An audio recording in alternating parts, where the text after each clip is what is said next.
Doctor Baba Saheb Ambedkar open university.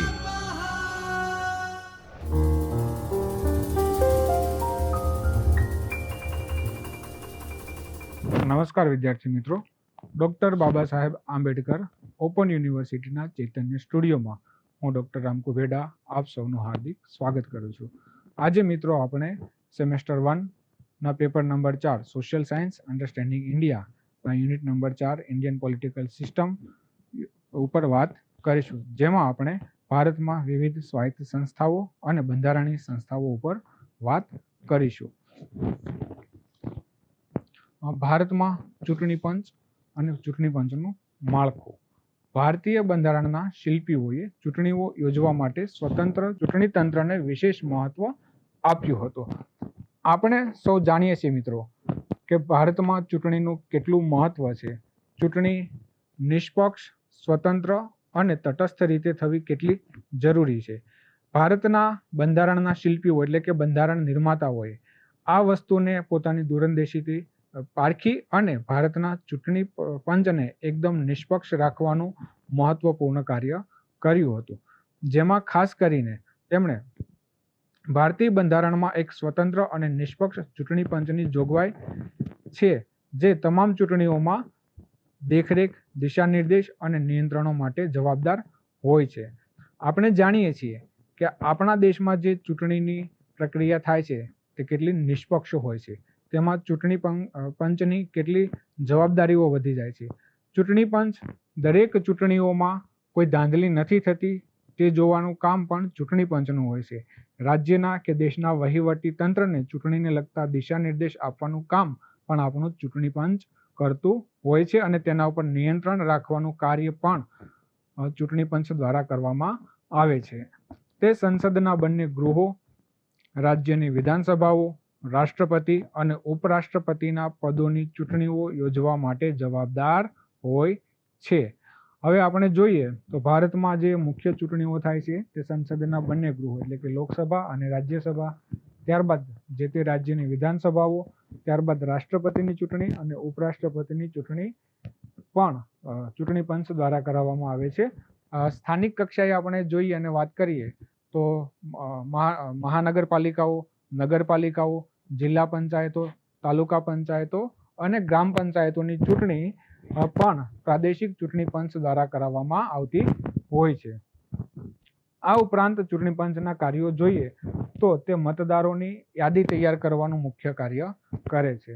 બીજું, તે યાદીમાં સુધારણા અને તેની જાળવણી માટે પણ ચૂંટણી પંચ જવાબદાર હોય છે। તો હવે મતદારોની યાદી કઈ રીતે તૈયાર થાય છે, તો આપણે મિત્રો સૌ જાણીએ છીએ કે ભારતમાં દરેક 18 વર્ષના નાગરિકને મત આપવાનો અધિકાર છે।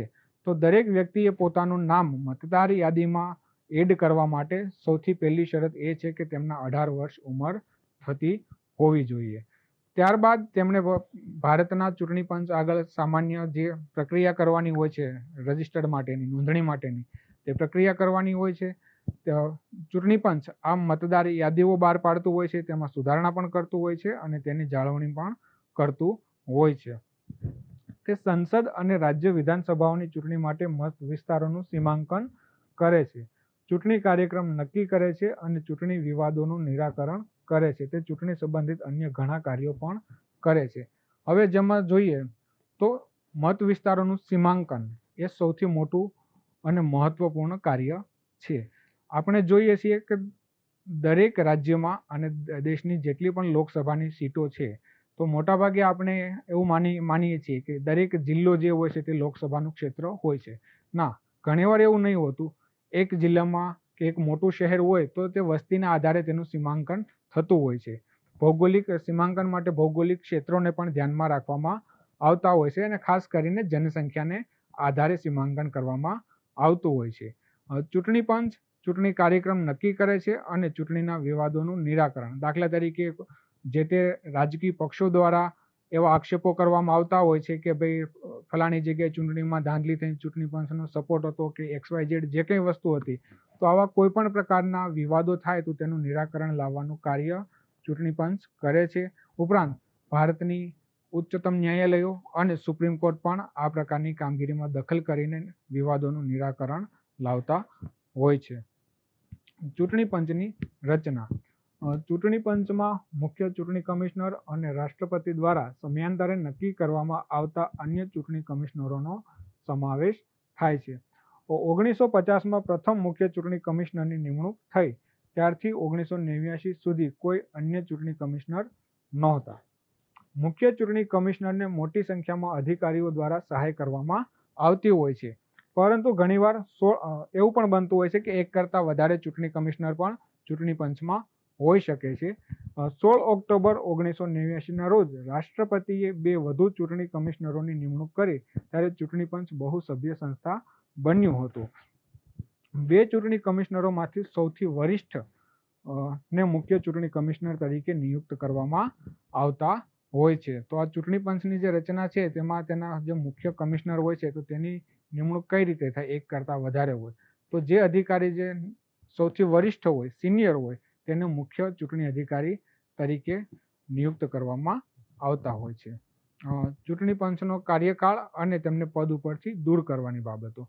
મુખ્ય ચૂંટણી કમિશનર અને અન્ય ચૂંટણી કમિશનરની નિમણૂક 6 વર્ષ માટે થતી હોય છે અથવા 65 વર્ષની ઉંમર સુધી, જે વહેલું હોય ત્યાં સુધી કરવામાં આવતી હોય છે. મુખ્ય ચૂંટણી કમિશનર અને અન્ય ચૂંટણી કમિશનરો તમામ રાજકીય હસ્તક્ષેપથી મુક્ત હોવા જોઈએ, તે ખાસ મહત્વપૂર્ણ છે. મિત્રો, આ એટલા માટે જરૂરી છે કે ભારતમાં જે ચૂંટણી પ્રક્રિયા થાય છે તે રાજકીય પક્ષોને આધારે થાય છે. જો ચૂંટણી કમિશનર જ કોઈ રાજકીય પક્ષ સાથે કે વિચારધારા સાથે સંકળાયેલા હોય તો ચૂંટણી કેટલી નિષ્પક્ષ, તટસ્થ અને સ્વતંત્ર રહી શકે તે આપણે સૌ જાણીએ છીએ. એટલા માટે ચૂંટણી કમિશનરના પદ ઉપર બિરાજમાન વ્યક્તિ કોઈ પણ વિચારધારા કે કોઈ પણ પક્ષ સાથે સંકળાયેલો ન હોવો જોઈએ. જો તેઓ રાષ્ટ્રપતિ દ્વારા નિયુક્ત કરવામાં આવે તો પણ તેમના દ્વારા તેમને દૂર કરી શકાતા નથી. એટલે કે રાષ્ટ્રપતિ પણ તેમને પોતાના ચૂંટણી કમિશનરના પદ ઉપરથી હટાવી શકતા નથી. તેમની નિમણૂક પછી સેવાની શરતો અને કાર્યકાળમાં કોઈ ફેરફાર કરી શકાતા નથી. મુખ્ય ચૂંટણી કમિશનરને પદ પરથી દૂર કરી શકાતા નથી, પરંતુ સુપ્રીમ કોર્ટના ન્યાયાધીશોને દૂર કરી શકાય તે આધારો અને તે રીતો પ્રમાણે ચૂંટણી કમિશનરને પણ દૂર કરી શકાય છે. જો કે અન્ય ચૂંટણી કમિશનરો અને પ્રાદેશિક ચૂંટણી કમિશનરો મુખ્ય કમિશનર હેઠળ કામ કરતા હોવાથી રાષ્ટ્રપતિ તેમને તેમની ભલામણોને આધારે દૂર કરી શકે છે. બંધારણીય સંસ્થાઓ. તો બંધારણીય સંસ્થાઓ એટલે શું? તો જોઈએ તો ભારતમાં બંધારણીય સંસ્થાઓ એ એવી સંસ્થાઓ છે કે જેનું નામ ભારતીય બંધારણમાં ઉલ્લેખિત છે.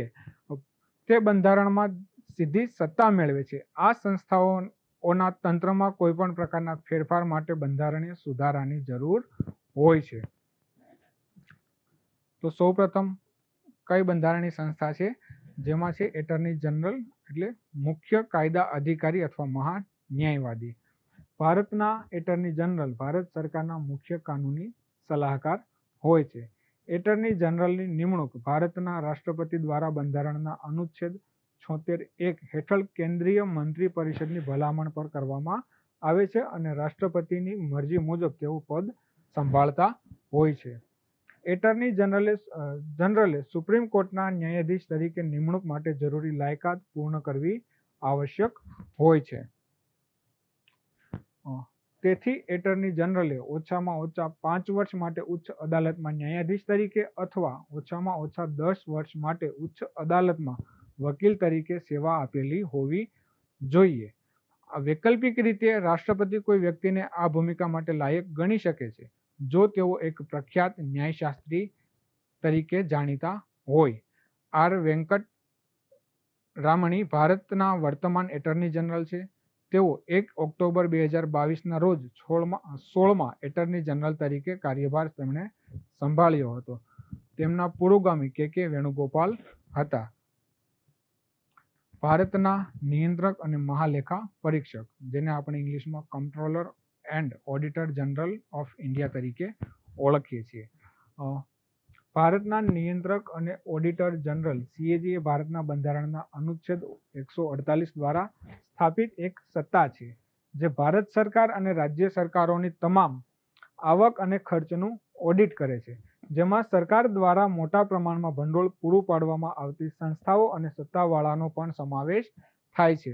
દાખલા તરીકે જાહેર સત્તા મંડળ, ખાસ કરીને ભારત સરકાર દ્વારા કે ભારતની વિવિધ રાજ્ય સરકારો દ્વારા જે સંસ્થાઓ વિત્ત પોષિત છે, જેમને અનુદાન આપવામાં આવે છે સરકારો દ્વારા, તેવી કોઈ પણ સંસ્થાઓનું ઓડિટ કરવાની અને તેનું નિયંત્રણ અને મહાલેખા કરવાનું કામગીરી જે હોય છે તે કંટ્રોલર એન્ડ ઓડિટર જનરલની હોય છે. ભારતમાં controller and auditor general CAG ભારતના બંધારણ દ્વારા સ્થાપિત કરવામાં આવી છે. તમામ કેન્દ્રીય અને રાજ્ય સરકારી વિભાગો CAGના ઓડિટને આધીન છે, જેમાં વાણિજ્યિક અને બિન વાણિજ્યિક સરકારી સંસ્થાઓ, કેન્દ્ર અથવા રાજ્યના મહેસૂલમાંથી ભંડોળ મેળવતી સ્વાયત્ત સંસ્થાઓ અને એવી કંપનીઓનો સમાવેશ થાય છે જ્યાં સરકાર દ્વારા ઇક્વિટી ભાગીદારી 51% હોય છે. હવે આપણે ત્યાં ઘણી બધી સહકારી સંસ્થાઓ પણ અસ્તિત્વ ધરાવે છે. તો કેવી સહકારી સંસ્થાઓમાં આ CAG લાગુ પડે? તો કે જે સંસ્થાઓમાં સરકારની હિસ્સેદારી 51%થી વધુ હોય તેવી તમામ સંસ્થાઓમાં CAG લાગુ થતું હોય છે. આ ઓડિટની સમીક્ષા ભારતીય સંસદની જાહેર હિસાબ સમિતિઓ અને રાજ્ય વિધાનસભા સંસ્થાઓ દ્વારા કરવામાં આવતી હોય છે. CAG ભારતીય ઓડિટ અને એકાઉન્ટ્સ સેવાનું પણ નિયમન કરવાનું મુખ્ય કાર્ય કરી રહ્યું છે. ભાષાકીય લઘુમતીઓ માટે ખાસ અધિકારી, special officer four linguistic minority, બંધારણના અનુચ્છેદ 350B માં રાષ્ટ્રપતિ દ્વારા ભાષાકીય લઘુમતીઓ માટે ખાસ અધિકારીની નિમણૂક કરવાની જોગવાઈ છે. આ કાર્યાલય રાષ્ટ્રીય કમિશનર ભાષાકીય લઘુમતી તરીકે ઓળખાય છે. ભાષાકીય લઘુમતીઓ માટે પૂરી પાડવામાં આવતી સુરક્ષા સંબંધિત તમામ બાબતોની તપાસ કરવાની અને શક્ય તેટલા સમયાંતરે રાષ્ટ્રપતિને રિપોર્ટ કરવાની તેમની ફરજ છે. લઘુમતી બાબતોના મંત્રી દ્વારા તેમના દ્વારા રાષ્ટ્રપતિને વાર્ષિક અહેવાલો રજૂ કરવામાં આવે છે. તે સંસદના બંને ગૃહોના ટેબલ પર મૂકવામાં આવે છે અને જરૂર પડે તેના ઉપર ચર્ચાઓ પણ કરવામાં આવતી હોય છે. રાજ્યના એડવોકેટ જનરલ. એડવોકેટ જનરલ રાજ્યના સર્વોચ્ચ કાયદા અધિકારી છે. તેઓ રાજ્ય સરકારને તેના તમામ કાનૂની બાબતોમાં મદદ કરવા માટે જવાબદાર છે. દરેક જગ્યાએ તે રાજ્ય સરકારનો કાનૂની પક્ષ રાખતા હોય છે. તેઓ રાજ્ય સરકારના હિતોનું રક્ષણ કરે છે અને રાજ્યમાં એડવોકેટ જનરલનું કાર્યાલય ભારતના એટર્ની જનરલના કાર્યાલયને અનુરૂપ હોય છે.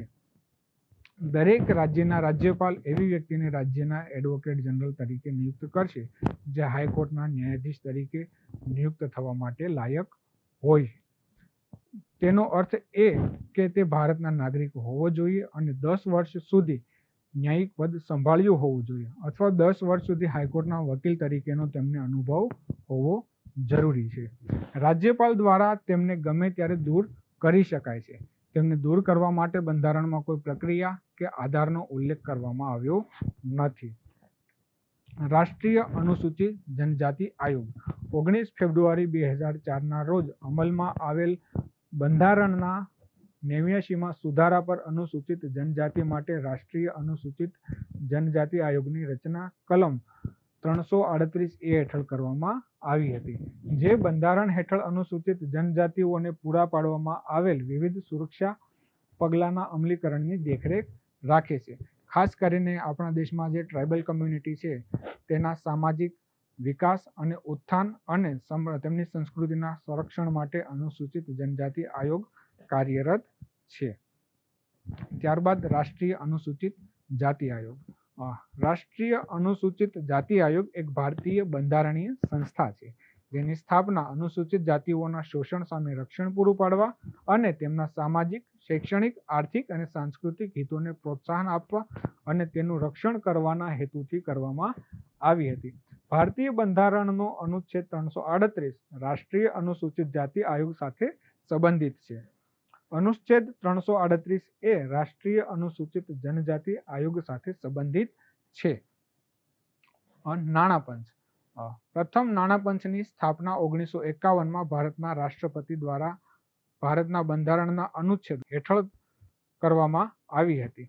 તેની રચના ભારતની કેન્દ્ર સરકાર અને રાજ્ય સરકારો વચ્ચેના નાણાકીય સંબંધોને સંભાળવા માટે કરવામાં આવી હતી. બંધારણ મુજબ આ કમિશનની નિમણૂક દર 5 વર્ષે થાય છે અને તેમાં એક અધ્યક્ષ અને 4 સભ્યો હોય છે, જે ભારતને નાણાકીય આયોજન બાબતે ભારત સરકારને સલાહ મશકરા કરતા હોય છે અને તેમની ભલામણોને આધારે વિવિધ ભવિષ્યની વિકાસ યોજનાઓ અસ્તિત્વમાં આવતી હોય છે. રાજ્ય જાહેર સેવા આયોગ.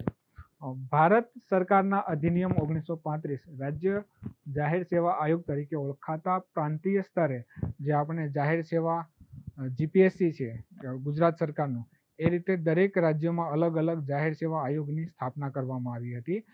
રાજ્ય જાહેર સેવા આયોગની રચના ભારતના બંધારણની જોગવાઈઓ હેઠળ કરવામાં આવી છે. રાજ્ય જાહેર સેવા આયોગ રાજ્યના રાજ્યપાલ દ્વારા નિયુક્ત એક અધ્યક્ષ અને અન્ય સભ્યોનો સમાવેશ તેમાં થતો હોય છે. કમિશનના નિયુક્ત સભ્યોમાંથી અડધા સભ્યોએ ભારત સરકાર હેઠળ અથવા રાજ્ય સરકાર હેઠળ ઓછામાં ઓછું 10 વર્ષ કામ કરેલું હોવું જોઈએ. રાજ્યપાલને સભ્યોની સંખ્યા તેમજ કમિશનની સ્થિતિ અને તેમની સેવાની શરતો નક્કી કરવાની સત્તા આપવામાં આવેલી છે. Union public service commission. આપણે સૌ મિત્રો જાણીએ છીએ યુપીએસસી શું છે, યુપીએસસીની રચના શા માટે કરવામાં આવી હતી, યુપીએસસીની કામગીરી શું છે અને યુપીએસસીનું વર્તમાન માળખું શું છે, તે આપણે છાશવારે અખબારો, ટીવી ચેનલો કે અલગ અલગ મીડિયાના માધ્યમો ઉપર તેમના વિશે જાણીએ પણ છીએ અને સાંભળીએ પણ છીએ અને વાંચીએ પણ છીએ. યુનિયન પબ્લિક સર્વિસ કમિશન, જેને સામાન્ય રીતે યુપીએસસી તરીકે સંક્ષિપ્તમાં કહેવામાં આવે છે, તે ભારતની અગ્રણી કેન્દ્રીય ભરતી એજન્સી છે. તે અખિલ ભારતીય સેવાઓ અને સેવાઓના ગ્રુપ એ અને બી માટે નિમણૂકો અને પરીક્ષાઓનું આયોજન કરવા માટે ખાસ કરીને જવાબદાર છે. ત્યારબાદ જે નવનિયુક્ત કર્મચારીઓ હોય છે અથવા જે કાર્યરત કર્મચારીઓ છે તેમને શિક્ષણ અને પ્રશિક્ષણ આપવાનું કાર્ય પણ યુપીએસસી દ્વારા કરવામાં આવે છે. તો આ મિત્રો આપણી ભારતની મુખ્ય બંધારણીય સંસ્થાઓ હતી તેની આજે આપણે વાત કરી. હજુ આપણે નવા લેક્ચરમાં નવા વિષય સાથે મળીશું. સ્વાધ્યાયઃ પરમં